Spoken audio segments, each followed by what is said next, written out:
Olá pessoal, de volta com mais uma videoaula, falando hoje sobre as propriedades da radiciação. A radiciação, na verdade, eu já mostrei para vocês em uma outra videoaula, e para compreender sobre as propriedades é necessário que vocês tenham domínio sobre esse assunto, sobre como calcular a raiz quadrada de 4, por exemplo, por que a raiz quadrada de 4 é igual a 2. Então, quem tem dúvida, volta lá, assiste a aulinha de radiciação para poder voltar aqui e conseguir compreender bem sobre o que eu vou falar, tá? Bom, a primeira propriedade é uma propriedade bem básica, que mostra pra gente o seguinte: se eu tenho a raiz enésima de um número elevado a n, ou seja, índice e expoentes são iguais, então a minha raiz vai ser a base do radicando, tá? Olha a importância de saber lá sobre a radiciação, sobre os termos que eu expliquei da radiciação. Tudo que eu utilizei aqui foram termos que eu expliquei aqui na radiciação: radicando, índice, base, expoente, raiz. Então, presta atenção. Se o meu índice e o meu expoente são iguais, a minha raiz vai ser igual à base do radicando, tá? Bom, se eu for dar um exemplo numérico, eu tenho aqui raiz cúbica de 3 elevado ao cubo. Índice e expoente são iguais, então, na verdade, a minha raiz vai ser 3, esse 3 aqui. Outro exemplo, raiz quarta de 2 elevado à quarta potência. Índice e expoente são iguais, então, a minha raiz vai ser a base do radicando. Bom, na segunda propriedade, se nós temos uma raiz, vamos colocar aqui o mesmo exemplo lá de cima, raiz enésima de x elevado a m. Raiz enésima de x elevado a m. Se eu multiplicar esse índice por p, por exemplo, eu tenho também que multiplicar esse expoente por p. Eu posso fazer isso, não vai alterar em nada a minha resposta, mas se eu multiplico um, eu tenho que multiplicar também o outro. Então, eu teria raiz np de x elevado a mp, tá? A resposta seria a mesma, mas eu teria que, se multiplica um, multiplica também o outro. Da mesma forma que, se eu tiver, mesmo exemplo, se eu dividir o meu expoente, o meu índice por p, eu também tenho que dividir o expoente do radicando, tá? Então, ficaria raiz n p de x elevado a m sobre p, tá? Então, eu posso multiplicar, desde que eu multiplique índice e expoente, ou eu posso dividir, desde que eu divida índice e expoente, sempre pelo mesmo número, ok? Na terceira propriedade,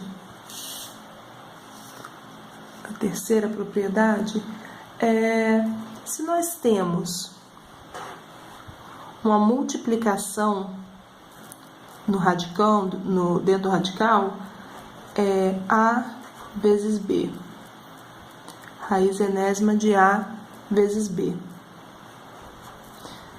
Eu posso separar esse radical aqui, ó. Eu posso colocar raiz enésima de a vezes raiz enésima de b. Minha resposta também permanece a mesma, tá? Ou seja, se eu tiver aqui, ó, raiz quarta de 2 vezes 3, eu posso escrever raiz quarta de 2 vezes raiz quarta de 3. Foi isso que eu disse aqui em cima, ok?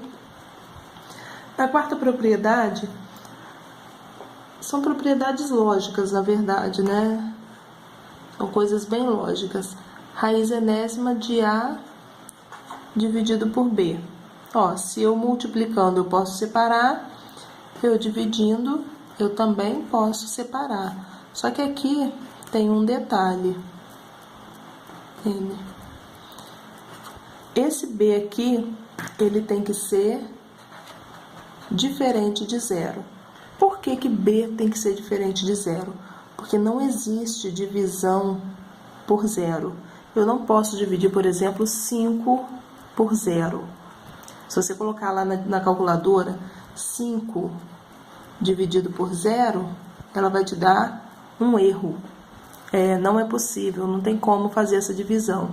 Ou seja, o denominador de uma fração sempre tem que ser diferente de zero. Então, nesse caso aqui, o denominador B, que está no denominador, tem que ser diferente de zero, ok? Na quinta propriedade, nós temos a raiz de raiz. Muito comum encontrar raiz de raiz. Então, se eu tenho aqui índice N, índice M e radicando A, eu posso falar que eu tenho raiz N, M de A. Eu multiplico os meus índices. Ó, falando um exemplo numérico, se eu tenho raiz cúbica da raiz quadrada de 6. É a mesma coisa que eu falar que eu tenho raiz 3 vezes 2, 6 de 6, certo? A sexta propriedade, tá acabando já, tá, pessoal? Fica apavorado aí não, porque tudo coisa simples, tá? Se eu tenho raiz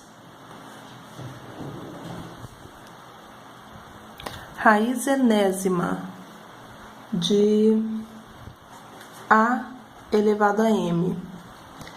Esse A eu posso retirar ele do radical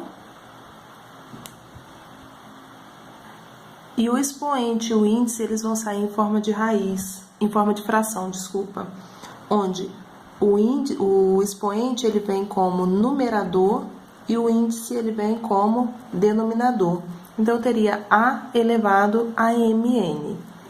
Vou dar um exemplo numérico aqui com números para poder ficar mais fácil para vocês compreenderem.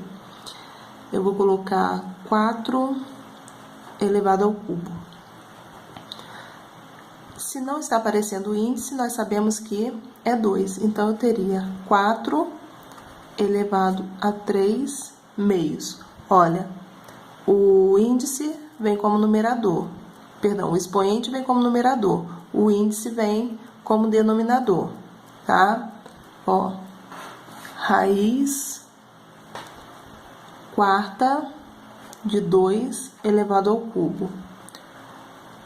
A base da potência, o numerador da fração e o denominador da fração. O índice, o expoente vem como numerador, o índice vem como denominador, ok? E a última propriedade que me fala o seguinte: se eu tenho raiz enésima de A elevado a B, tudo isso elevado a M. Olha,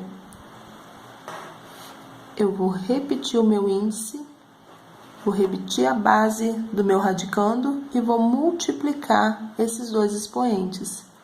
B vezes M, BM. Outro exemplo.